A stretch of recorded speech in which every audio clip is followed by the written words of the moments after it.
So we are starting off with financial risk management, or we can say FRM, financial risk manager ka live session. We are starting off with that. In this orientation class, we're going to understand the eligibility criteria of FRM, reason of doing it, why is it important, its scope, the cost of FRM. So all those things we are going to cover in this session of FRM. So starting off, FRM journey. As you can see, FRM journey consists of two papers. So first of all, if you want to start off your FRM journey, that is to become a financial risk manager, there's an institution called GAP of USA, which conducts or which offers a qualification called FRM, which is globally recognized. It's globally recognized, like in every country, because it's a USA qualification. So USA is a world power, we all know that, and its qualifications has a very good global recognition. Now there are four stages. The first thing you need to do is to sit for FRM part 1. Now let's suppose the first question that pops up is, am I eligible or not? FRM has no eligibility criteria. That means it is available for everyone. So it doesn't ask for graduation, it doesn't ask for inter, it doesn't ask for A levels, O levels. Everyone is eligible to sit for FRM. So there's no eligibility issue. So we can say no eligibility issue. So kind of everyone is eligible. Now, as you enter, you have to prepare yourself for FRM Part 1 exam, because it going to test you around 100 questions which are MCQs based in a period of 4 hours. So you're going to an examination center. You'll sit there for a period of 4 hours, and you're going to attempt 100 MCQs. So if for example, just take an idea, if I divide that 100 MCQs into 60 minutes, just to get how many MCQ you need to do. So you need to perform 1.6 MCQ per minute, or we can say, if I do vice versa, 60 divided by 100. So zero point 0.6 minute you need to do one MCQ. It is challenging. 0.6 minute. That means almost around 35 seconds. You need to attempt one MCQ, which is challenging phase. So that's where the challenge comes in FRM, because this testing is MCQ based, but the time that has been given for that is not, as such that you can do it in your own comfort level. Once you are done with FRM part 1, then you need to give FRM part 2. This is the second stage, which consists of 80 MCQs, and that are also supposed to be done in 4 hours. So the amount of MCQs gets reduced, but the length of MCQ increases. Like, you need to read more in an MCQ than in comparison to part 1. So the difficulty of each MCQ will increase in part 2. Reason being because part 2 is the advanced version of part 1. Number 3, you need to obtain professional work experience. So this is can be either during the examinations or after the examinations. You need to gain 2 years full-time experience. So you need just 2 years, which is, I guess, one of the advantage of doing FRM, because in other professional certification, either they ask for 4 years to 3 years. So in here, it is the least. They're just asking you 2 years work experience related to a FRM qualification. That means related to risk, a relevant work experience. So one should write relevant work experience. Reason because they have suggested 2 years work experience, because we all know that FRM qualification is targeted for a niche market. FRM means financial risk management. Risk management obviously is a specialized division in every organization. Hence, for that purpose, they haven't kept a requirement of 4 years, because they know at times it can be difficult to obtain a 4-year experience in one shot. So for that purpose, they have only kept 2 years work experience. Once you are done with the third step, you are eligible to gain certification of FRM. Now you are eligible. You can apply for a certification of FRM. So you are now fully eligible and you can apply for a certification of FRM. And then it is encouraged for you, as you get the certification of FRM, it is recommended that you also complete your CPD. It is a continuing professional development. CPD, meetings are conducted, or we can say sessions are conducted, which you need to, attend. And in those sessions that are conducted by FRM, you will get even more, advancements in the how risk management is changing, how new tools are coming in risk management. So you need to, it's recommended to get 40 hours in every 2 years. That is, you be part of the CPD at least 40 hours in 2 years. But again, it's a recommendation, it's not a requirement. You are a certified FRM if you have finished the third step. The fourth step is just a recommendation. It is good to be, fulfilling the fourth step as much as possible to be, active in the market and relevant in the market. So these are the four steps of your FRM journey. So I'm opening up to the questions if anyone wants to ask any question regarding these four steps. So let me know. Any question regarding these four steps?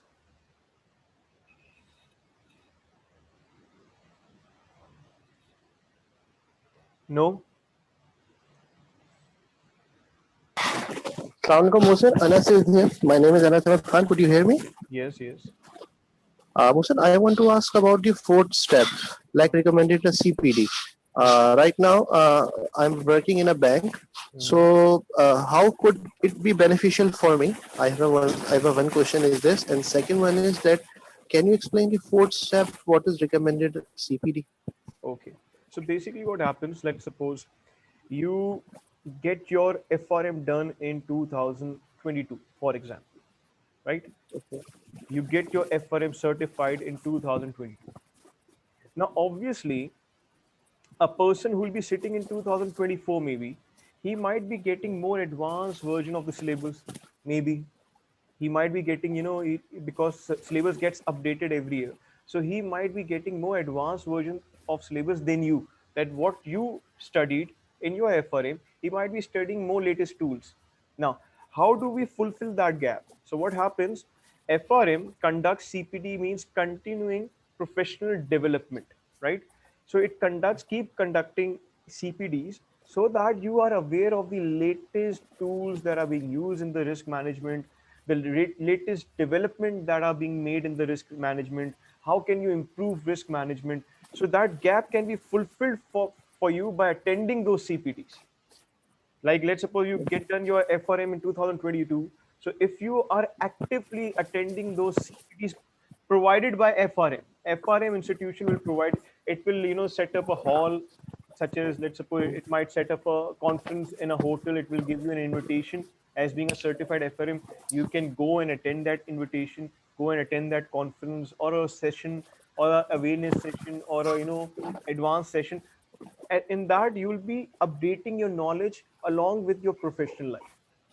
So that's what it says, that every 2 years is recommended that you at least attend those CPDs 40 hours. Those CPDs happens every year. So you are also updating your knowledge even after becoming a certified FRA.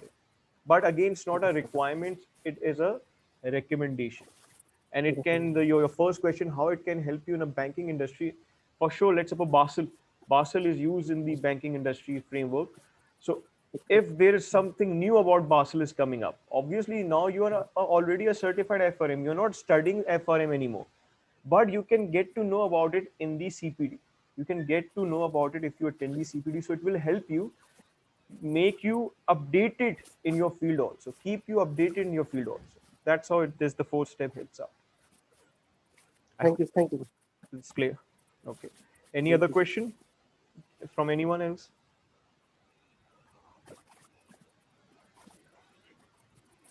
No? So I'm moving forward. Just mute your mic once you ask the question so that there's no distortion.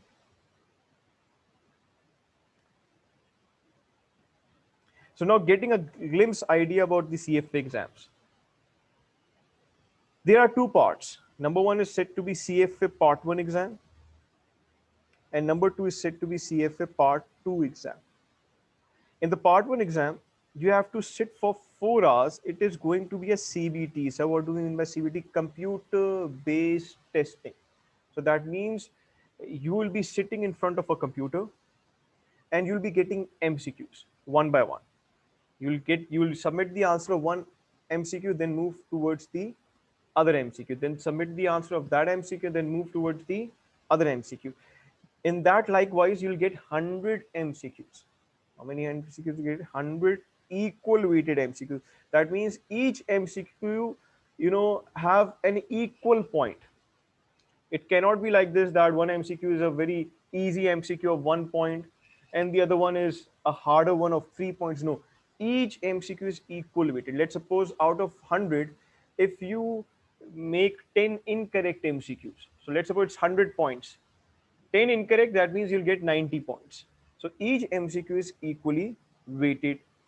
Each MCQ will come individual, means MCQ 1 will not be related to MCQ2 or MCQ2 will not be related to MCQ3.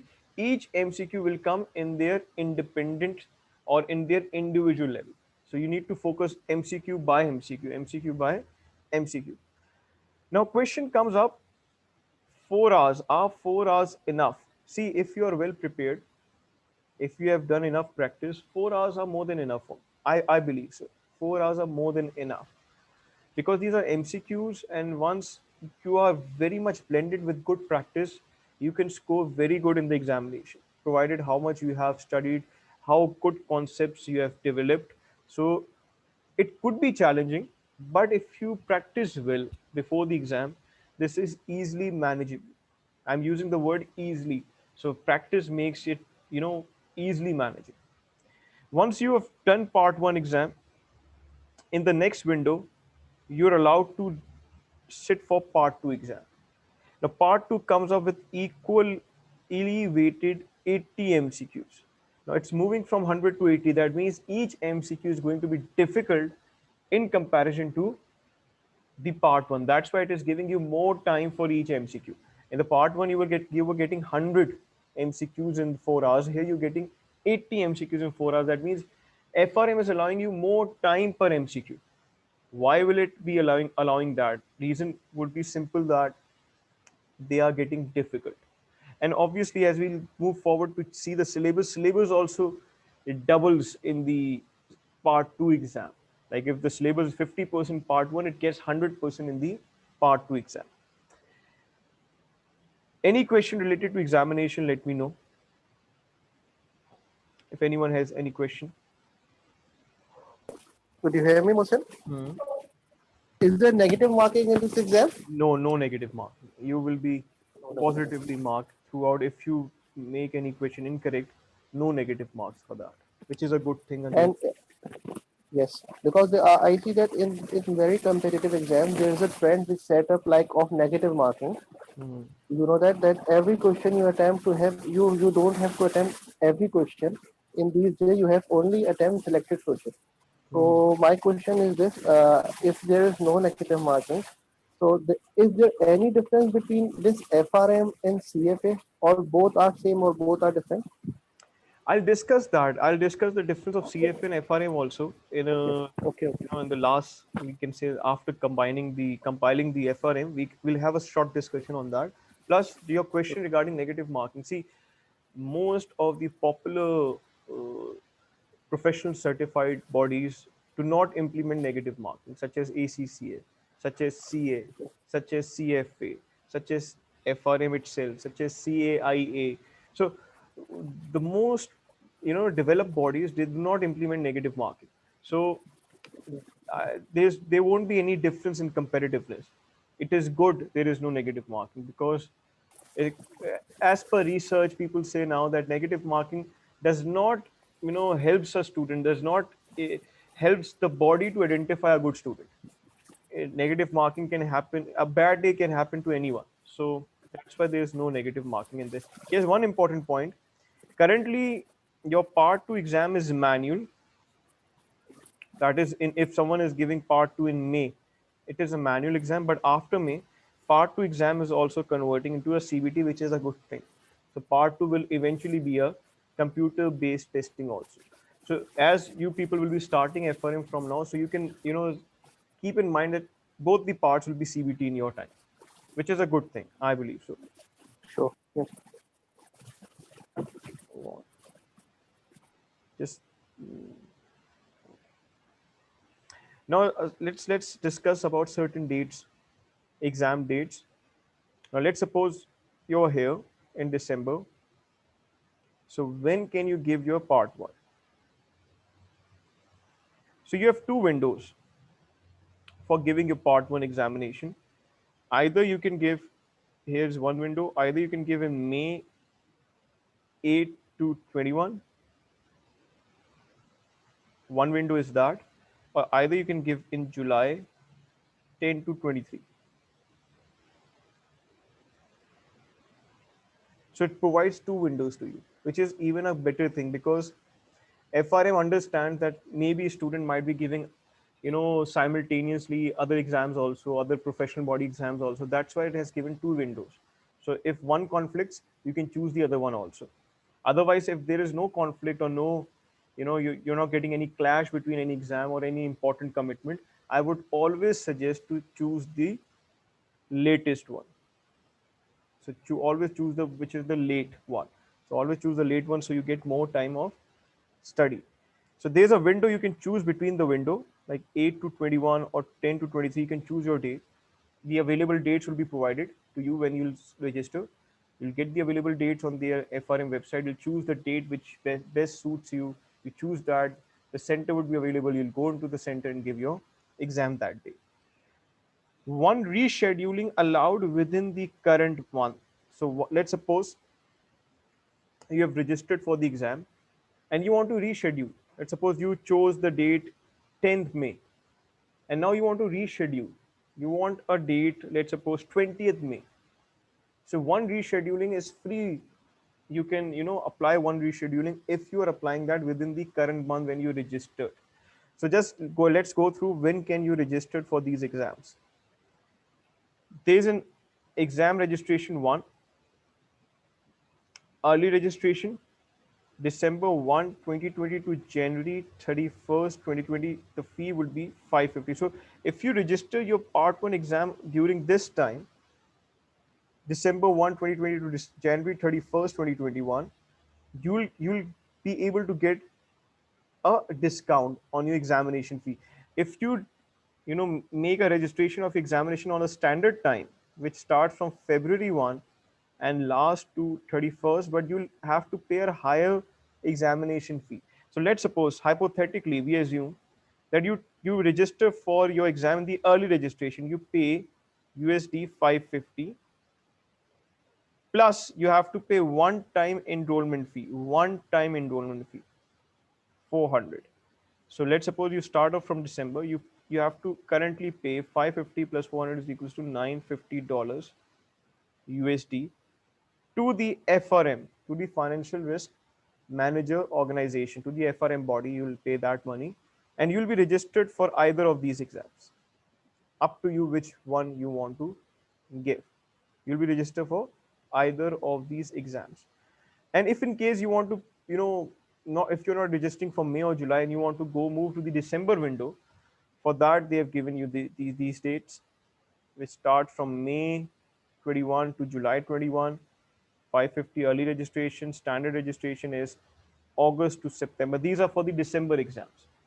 $750 and one-time enrollment is have to be paid. Once you have paid a one-time enrollment and then you register for FRM part 2, you do not need to pay 400 again. 400 is a one-time enrollment fee only. So let's suppose we again hypothetically speaking, you register in December, you will pay total 950 USD. For that purpose, you will have to visit FRM website, which is GARB. Just follow the GARB website, garb.org, something like that. You'll have to make a profile over there, your personal details, your academic details, and then you will move towards the registration of the exam and you'll make the payment. Payment can be made by a credit card. I would recommend credit card. Otherwise, other sources can be also used, such as wire transfer, but I always recommend a credit card. That's how you're going to start your CFA journey.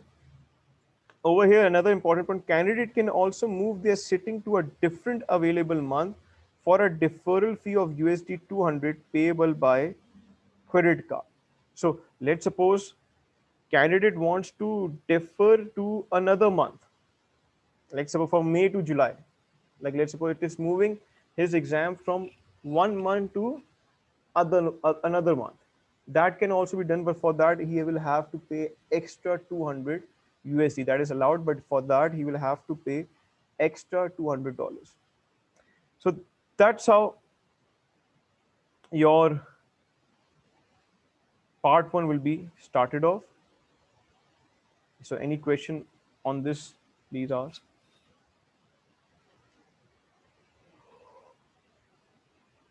Any questions?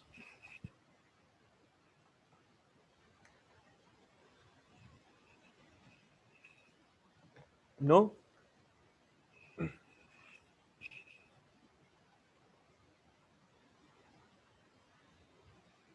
Okay. Now the interesting part comes up is the syllabus component. Sir, what will I be studying in the FRM? So part one, as a major focus on the part one. So I'll be dividing the part one syllabus into four components. Number one component is called Foundations of Risk Management, which weight is 20%. And the number two component is called Quantitative Analysis, which weight is also 20%. So combine them, these both components are 40% of your exam. So first I'll discuss these two components and then the other two components. Foundation of risk management. Now let's get an idea of risk management a bit. And I'll start off like this. Let's suppose on a very basic level, I'm starting off. You are planning to go on a traveling vacation at Turkey. Let's suppose you're planning for Turkey on a vacation. You want to go and travel there on a vacation. You have booked your tickets also. You have booked, you've gotten your visa also. You've taken the leave also from your job, and you're planning to go Turkey for a vacation. In a financial world, that's the return point of view. In a financial world, if I mix that in a financial world, all the planning you are doing and you're thinking of going to travel, this is from a return point of view. That's the reward you're going to get, the pleasure you're going to get. You're thinking of traveling to Turkey, you're thinking to go Istanbul, you're thinking to go Antalya, you're thinking to wander over there, you're thinking to roam around over there, you're thinking to discover new things over there. All these thoughts, this is in a financial world called the return point of view. You're thinking from the reward point of view. But there are certain risks. If you're planning to go Turkey, somewhere you're assuming your health will be okay. Somewhere you are assuming there will not be any, needful call from a job coming urgently for some issues. You are assuming your family members' health will remain fine. You are assuming that Turkey weather will remain fine during this time. You are assuming the condition in Turkey will remain fine because, as we know, the political scenario keeps on changing. You are assuming many things, but because you're thinking of the rewards, somewhere you're not planning for those things. Do you plan when I'm going out for traveling? Do we plan that what will happen if next week due to COVID everything closes? Do we plan? No, we don't. Why? Because somewhere all our planning, all our thoughts are from reward point of view, not from the risk point of view. Now, let's suppose I want to ask how many of you have ever planned that what if I get, my health gets weak? What if I get a fever? What if I get some issues just before traveling? I've seen many people who buy cheap tickets in which there is no clause of refund also.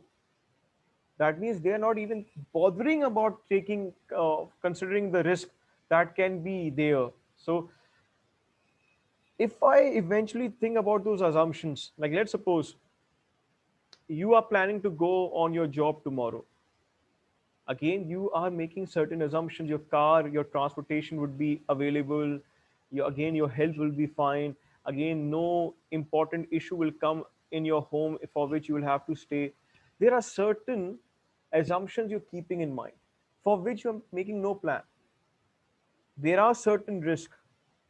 So what FRM wants to highlight, it wants to highlight in eventually in this today's world, COVID world, what happens in COVID. We call this tail risk. Have you ever seen this bell-shaped normal distribution? You must have seen this. This is a bell-shaped normal distribution.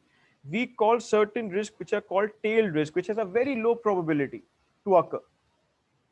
Currently, we are in an environment of tail risk, meaning what's the probability of the entire world getting closed down together?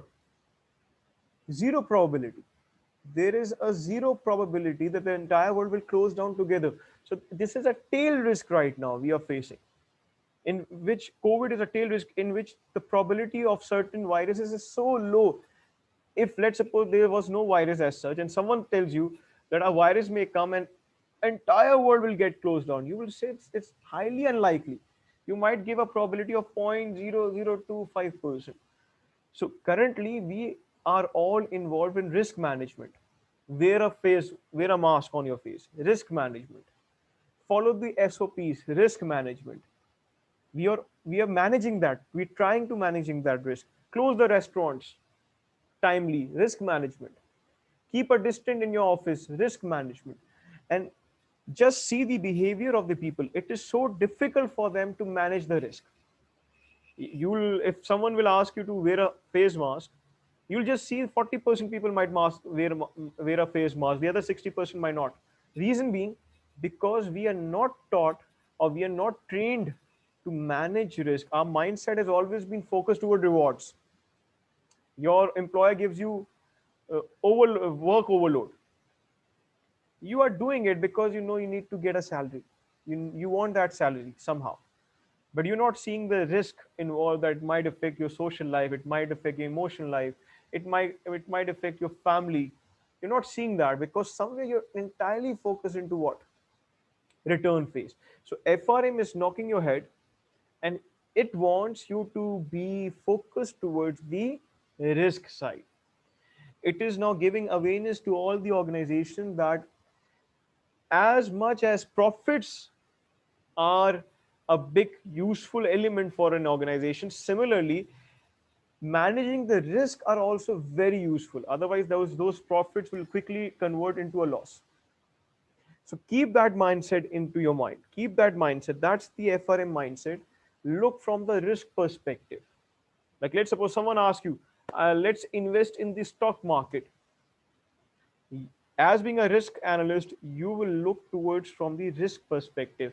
You will not see how much return are you making. You will want to see first how much loss can be made, how much chances of losses are there, how much amounts can be lost over there, how good are regulatory conditions over there, how good is monitoring over there, how good is governance over there, how good is operations of the market over there, how well the market is efficient. That's from what you'll see from the risk perspective.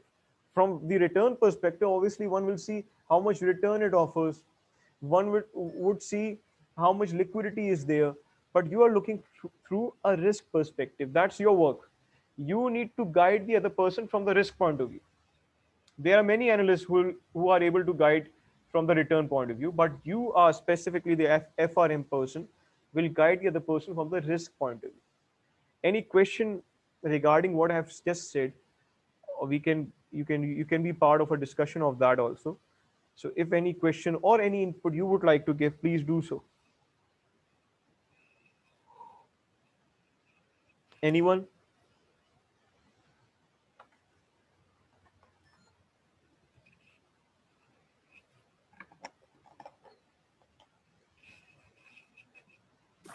Then, Anasya, Yes. then as I studied about these topics, like we know that there are stages of risk management, like risk mitigation, controlling. So all that aspects are also covered in the foundation of risk management. Yes, basically foundation is one part. Foundation will Okay. starts off by introducing you to the risk. So this the foundation part. Now let's take a short glimpse of each component.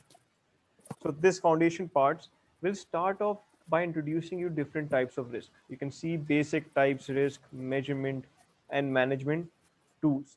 So it helps you in understanding the risk, that what different Okay. types of risks are there, creating value and risk management,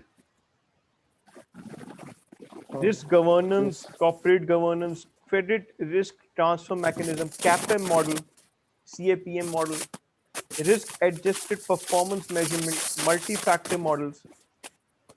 I'll advise to just mute the mic because distortion is coming. Data aggregation and risk reporting, financial disaster and risk management failures, ethics and GARP code of conduct. One of the most useful element is the ethics part of this foundation also.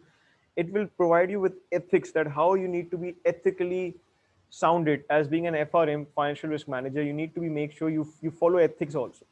So in the foundation part, which is at 20% of your entire 100 MCQs, so you'll get 20 MCQs from the foundation part.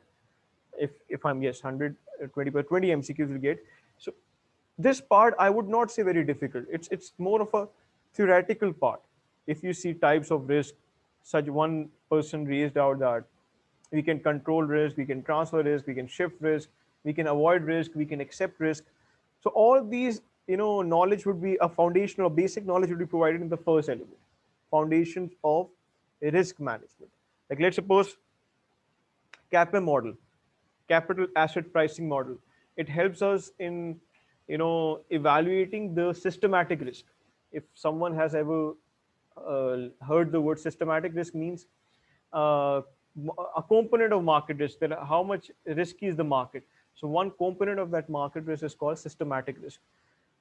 You'll get different models in the first one, and I would not say it's very difficult. The first foundation of risk management is 60% theoretical, or we can say 70% theoretical and 30% somewhere are computation, but not that difficult. So these are the 20 MCQs we'll get from this thing. Then we'll move towards the quantitative analysis. The chart that I made right now, this is a quantitative chart. It's a normal distribution bell-shaped chart. You'll go through different statistical tools. Obviously, we would love to quantify the risk. Like let's suppose someone is asking you, like let's suppose in an environment in which criminals are always surrounding you, someone will say you not to go out at nights, it's risky. Now you would want to know how much risky it is. So you would ask the person how much risky it is. He might answer you very risky. You would say no, quantify that for me. How much very risky? Now, in quantification, let's suppose there are mobile stealers on the roads. In quantification, some might give you a quantification that after 12 p.m. to 3 p.m. every day, 100 mobiles are stolen. Now, that's the quantification of a risk. Now you can perceive risk in numbers. You get my point? So, in quantitative analysis, we want to quantify the risk in numbers. And for that, we're going to study statistics, we'll study probabilities, we'll study probability distributions, we'll study in statistics. You must have heard the word standard deviation. What was standard deviation? The measure of volatility. We used to call that Yes. standard deviation. Similarly, you're going to understand the concept of correlation. One important tool you're going to understand is linear regression. We'll understand the that how linear regression can be used in the software also. We'll understand different simulation methods. And simulation simply means that if there are many outcomes that can come out, like when, Ratio analysis. Sorry, sir. Ratio analysis also a part of quantitative analysis. no, we would not say that's a financial analysis. So quantitative analysis Mechanics. is Okay. more towards mathematical tools, Okay. right? If someone is asking you for financial quantitative analysis, in that you can use ratios. But over here, we are looking highly focused towards the quantitativeness of the risk. And for that, we're going to, you can see all our stats of probabilities. Just see the words. Parameters of distributed population, sample statistics, Bayesian analysis, statistical inference and hypothesis testing. This is very much loaded of statistics. 90% this is stats. And reason being for you to be good with statistics, because you are going to play with numbers. In the financial markets, you will get to know the returns of the stock and you have to evaluate risk from that. In the banking industry, you'll get numbers, accounts numbers, the people who are defaulted this year, the loans that banks have given. You'll get numbers, and you need be able to be well equipped to play with those numbers, well equipped to understand those numbers. And for that purpose, you are going to understand, and you are going to absorb quantitative analysis. This is part two. So 20 MCQs you get from quantitative analysis, 20 from foundation of risk management. This makes up to 40 MCQs. So 40 MCQs you're getting from these first two components. So the first foundation of risk management will have 11 chapters, and the second quantitative analysis will have 13 chapters. So you'll study 11 chapters in the first part and 13 chapters in the second part. Then we'll move towards two most important components of FRM, and that is financial markets and products, valuation and risk models. Both of these are 30% each, which means 30 MCQs and 30 MCQs. Now, as per me, these both are most important, or the most crucial for me. We can say this one. Financial markets. Now it is moving. It taught you risk management in the first two parts. In the first part, it introduces with you with the risk. In the second part, it gives you how to quantify those risks, quantitative analysis. Now in third part, it is going to teach you about financial markets, because where will you be applying those risks in the financial markets? Because your qualification is FRM, financial risk management. Now you are being introduced to financial markets and products. Like, let's suppose how equity markets work, you're going to study. How fixed income markets work, you are going to study. Now whenever you're going to study equity markets, your focus would be towards risk point, not the return point. Your focus would be on the risk point of view. So how to manage the risk involved in the equity markets? For that, you're going to study derivatives, you're going to study hedging, you're going to study future contracts, forward contracts, swaps. You're going to study options, because these are all the derivatives that are used to minimize your risk in the stock market, or in the equity market, or in the fixed income market, or in the currency market. So you can see it is loaded up with the derivatives. It starts from here: derivatives, derivatives, derivatives, derivatives. And then comes the other asset risk, such as interest rate risk and measure of interest rate sensitivity. Interest rate risk. What is interest rate risk? That what happens if interest rate increases by 1%? The number one thing that gets affected is your bond, it's your loans, because they are directly linked with interest rates. We're going to know what happens if interest rates are volatile. That's it also a risk, because if interest rate has decreased right now, there is a equal potential it might increase the next day because it's volatile. So that's what we understand in interest rates. Then we're going to understand foreign current exchange risk. That is, if you're making in foreign currency, how can we mitigate that? How can we, minimize that by using derivatives, hedging contracts? We're going to understand corporate bonds. We're going to get an idea what are bonds, how bonds are linked with interest rates, how different corporates issue bonds, on what conditions they issue, And mortgage backed securities, which is also called asset backed securities, mortgage backed securities. It's a new term for you all, for which this is one of the reason mortgage backed securities are one of the reason that 2000 recession was occurred. 2009 recession was occurred, which is also called the subprime recession. Subprime recession. Just Google it up. You'll get to know that mortgage-backed securities was one of the prime reason that that global recession came into existence. Right? You will be studying 20 readings on this. So you can see highest readings, number of readings. The first one's 11, second one was 13. These are 20 readings. Now, each chapter is not equally weighted. One chapter can be of a small amount, one chapter can be of high amount. So 20 doesn't mean that each chapter is of equal amount. No, not necessary. So one chapter could be very short, one chapter could be very lengthy. But this is the main, the part three is, you can say, if you do not have control in part three, it's very difficult to pass FRM part one, because this component three is the most useful, and you should be knowing each terms and each a derivative idea. This is highly conceptual. And then we move towards the last component, which is valuation and risk models. Valuation and risk models. Our focus would be towards valuation now, such as valuation of options, such as value at risk, that how much value is at risk that can be lost.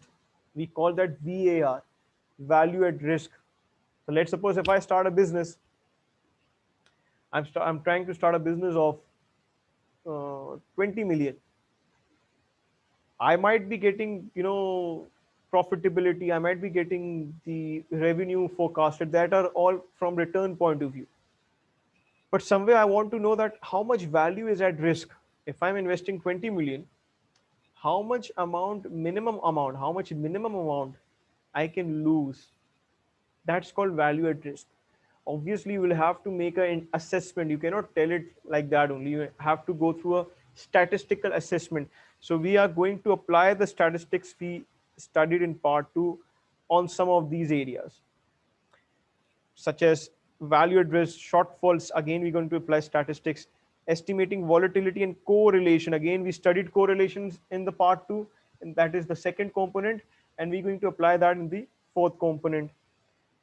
Then comes some theoretical area, economic and regulatory capital, stress testing and scenario analysis. What if analysis? Let's suppose, what if economy goes down? Like let's suppose this part is being applied in USA right now, because USA is in a what if scenario. There is a chance that a big recession can come also, but it is also not coming.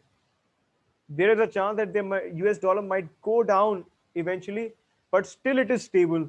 So there is uncertainty. So over there, stress testing means what if the worst happens? Just get an idea about that. That's what if the stress comes, and then what happens? Then how much value will be of my investments? Then how much the market will be at that point? So that's called stress testing and scenario analysis. Then we're going to go apply some valuation, that how to value options, how to value fixed income such as bonds, how to price them, how to price the bonds in the market. Then we'll understand the hedging, that we studied the component of derivatives. We'll apply that in the hedging, and how different in different manners we can minimize risk. Then country and sovereign risk models and management, external and internal. Very good. Now someone was here from the credit department, he might relate it more. We'll understand the how credit ratings work. If some organization is getting a credit rating of AA, for example, we'll understand that how that AA is being produced, what workings are being done on the back of how those credit rating agency work. You might have heard the word of S&P. You might have heard the word on the news channels of Moody's, which also gives credit rating to countries also, companies also, organizations also. So how do they work? Is there any conflict of interest in them? Are they always accurate? how to assess them, how to assess their ratings. So that's all we're going to understand in this. Then expected and unexpected losses, losses that are expected, which are of higher probability. Unexpected losses, such as in COVID, that is happening, it was unexpected, right? Which are extreme probability, not that much. And operational risk. So this element we can say more of theoretical. Here it was first three, we were applying these stats. Sorry, Mohsin. Sorry to interrupt you. Uh, in operational risk, I think the banks are more working in compliance department these days. If I'm Yes, wrong, such then you as can correct me. Basel. Basel and more compliance these days are developed in order to cover the operational risk because banks are facing penalties these days, not so much. So they are more working on improving their compliance department and their Basel in order to gain a good rating and in order to increase their compliance. True. And other So I words, in think operational operational, risk. yes, So I think operational risk is covered in compliance department when we're talking about the banking industry, right? yes, part of it. We can say part of it Part of it. is in the compliance department also. Plus, in operational risk, you're going to understand more about such as uh, Camel's approach. That how do we analyze the banks? We use the Camel's approach for that.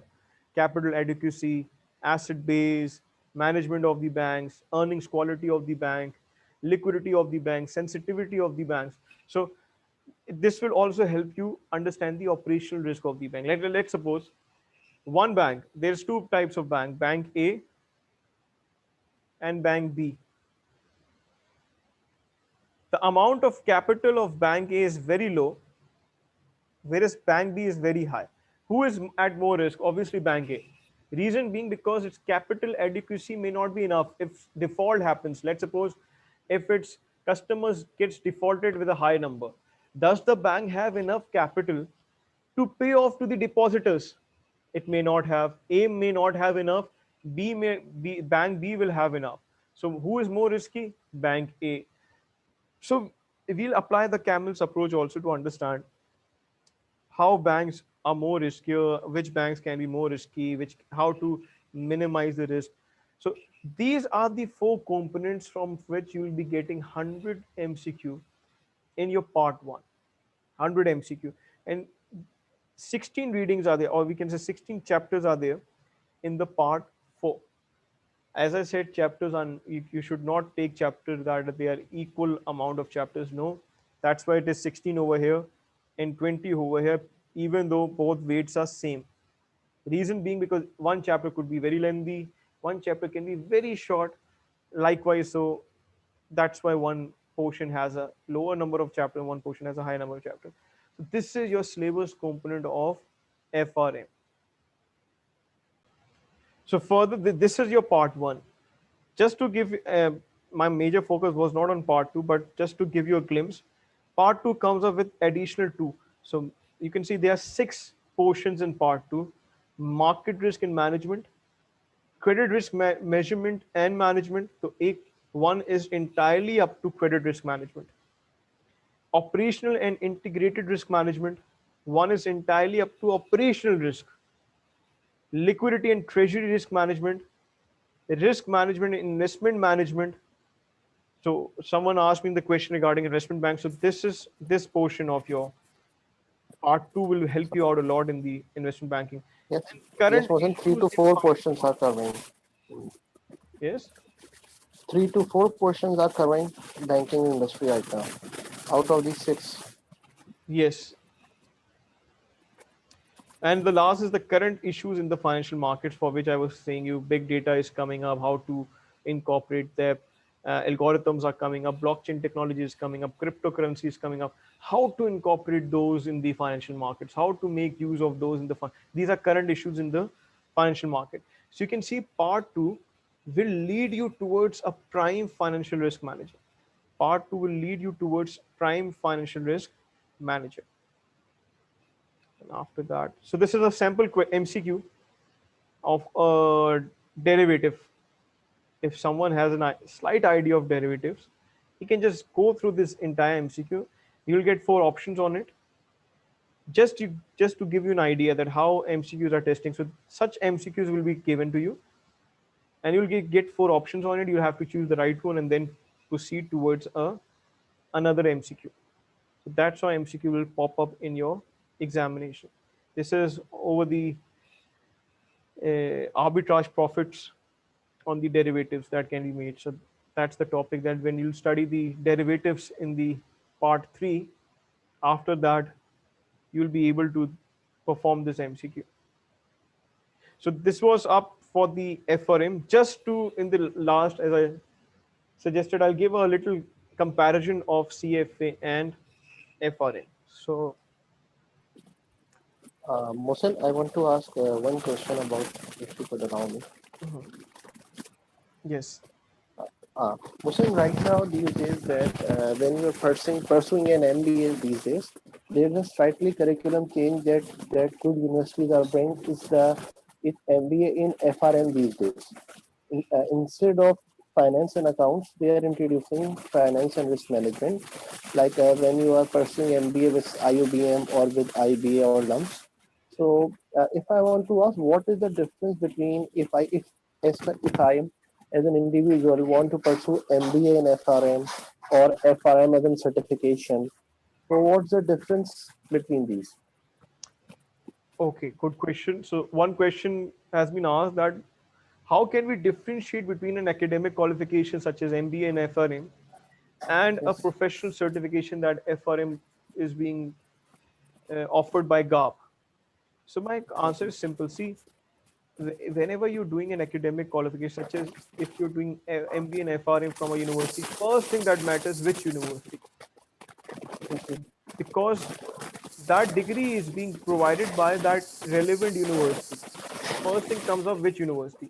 The second thing comes up is that university degree, globally recognized. If, for example, you want to shift from this country to another, is that globally recognized? Can you do so with that degree or not? Number two. Number three, which is given more importance in the market, that degree in the FRM or the FRM certification?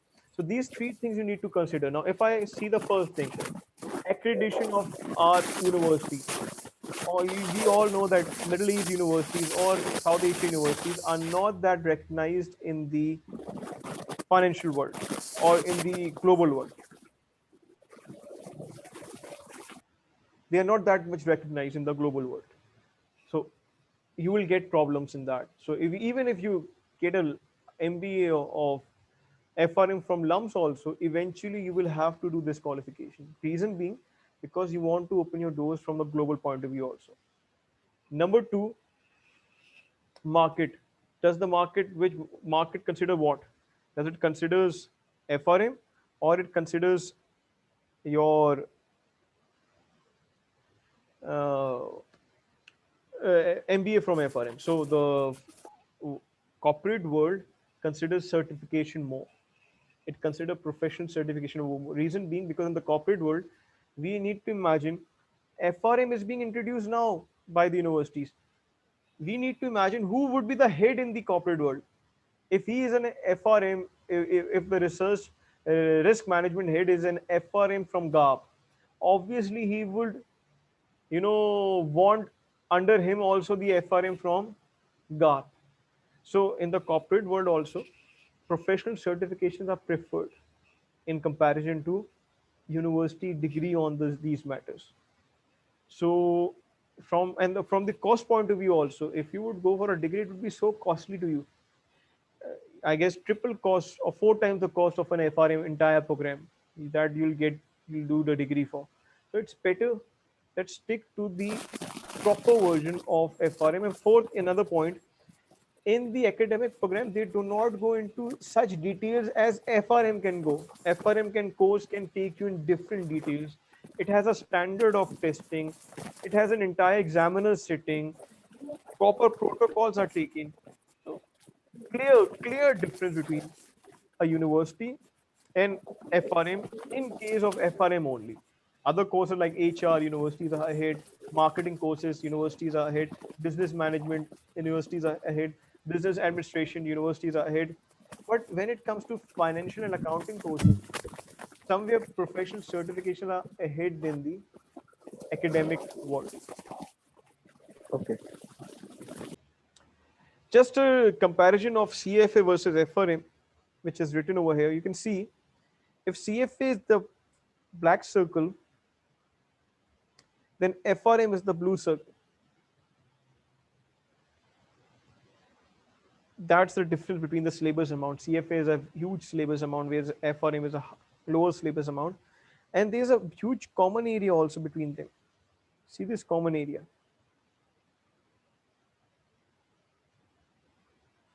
which is almost 35% to 40% common area, commonality between them, a correlation between their syllabuses. And that's why at times people, the CFA also goes for FRM.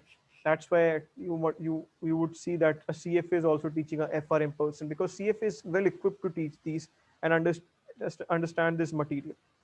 So that's the difference. FRM is attracted towards a niche market. CFA is a generalized finance qualification in comparison to FRM. Otherwise, CFA is a specialized qualification in investment. But in comparison to FRM, CFA also teaches you portfolio management, also teaches you corporate finance, also teaches you financial reporting, also teaches you quantitative analysis, also teaches you derivatives, fixed income, equity markets, ethics, and so on. Whereas FRM is highly focused, entirely focused towards risk. It teaches you foundation of risk. It does teaches you quantitative analysis. FRM also teaches you quantitative analysis. It does teaches you financial markets. FRM also, CFA also teaches you financial markets. It does teaches you valuation. CFA also teaches you valuation. But obviously, not entirely similar content, but 35 to 40%. If someone has given up to level 2, remember that. If someone has given entire CFA, then I would say 40% commonality. But if someone has just given CFA level 1, then I'll just say 10% commonality. Then there's only 10% commonality between FRM part 1 and CFA level 1. So I hope you got a good understanding of CFA, or pardon me, of FRM. FRM, again, there is no minimum passing score provided. We believe so that you need to obtain 60 to 65%. Passing ratio, the students who passes FRM is close to 45%. So if 100 are attempting FRM, 45 students passes FRM. So that's the uh, your motto of FRM. So thank you. I hope you got a good understanding of it.